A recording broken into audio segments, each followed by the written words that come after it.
In this video I'm going to show you how you can fix Spotify Wrapped 2021 not working. There are a couple of ways you can do this. So if this right here, your Wrapped 2021 is not showing up, what you could do is simply go to Google. Then type in Spotify Wrapped. And you'll see a link right here. Many links actually, you can click on one of them. And it should send you over into this menu. Or click download Spotify.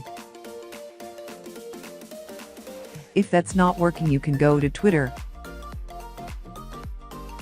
You can go to Spotify.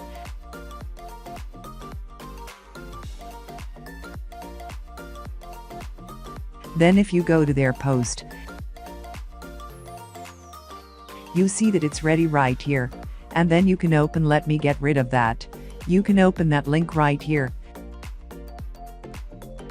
If you click on that link, it will also send you over to your Spotify app. And that's how you can fix Spotify Wrapped 2021 not working.